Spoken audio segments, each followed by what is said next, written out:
مرة سمعت حد بيقول احنا كلنا جوانا جزء طماع، بس الذكي هو اللي يقدر يتغلب على الجزء ده. اعرف 2 كانوا مرتبطين بقالهم كتير قوي، ومرة واحدة البنت قررت تنهي العلاقة دي بدون اي سبب، وكان ردها انا استاهل حد احسن. برغم ان الولد ده كان محترم جدا وبيحبها وما قصرش معاها في اي حاجة. دايما في المسلسلات لما واحد يسيب مراته مع انها كويسة معاه ويروح لواحدة غيرها، بيقولوا ان ده ما يملاش عينه الا التراب. طيب تسمعوا عن نظرية اسمها نظرية 80% ولا 20%؟ انا هبسط لك النظرية دي وهخليك تفهمها. النظرية دي بتقول ايه؟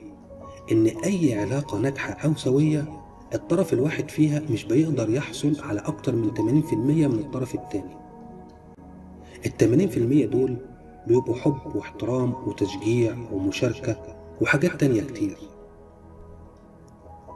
غالبا حياتكم بتبقى ماشية كويس لحد ما يظهر الشخص الثالث اللي معاه 20% اللي ناقصين، فيبدأ يبهرك لأنه بيملك حاجات 20% اللي مش بيملكها الطرف الثاني اللي هو بيملك 80%.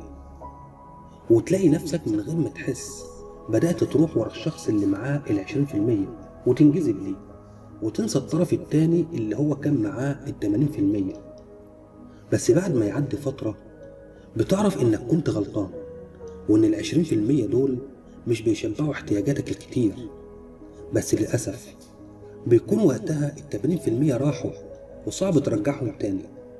احنا كلنا جوانا جزء طماع وجزء تاني راضي بأي حاجة. الاتنين بيكملوا بعض وبيعملوا توازن يساعدنا إن احنا نختار صح.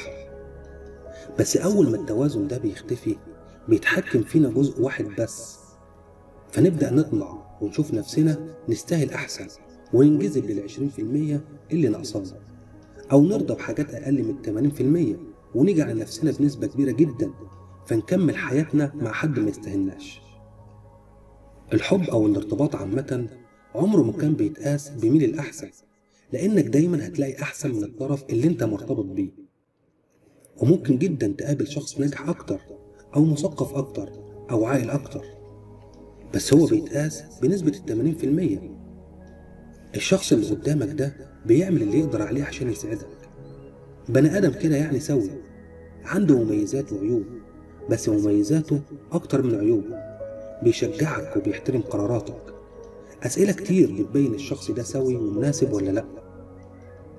أول ما تلاقي 80% حافظ عليهم وما تسيبهمش وتروح لل20% اللي ناقصينك، عشان مفيش حد فينا والله كامل. دمتم بخير.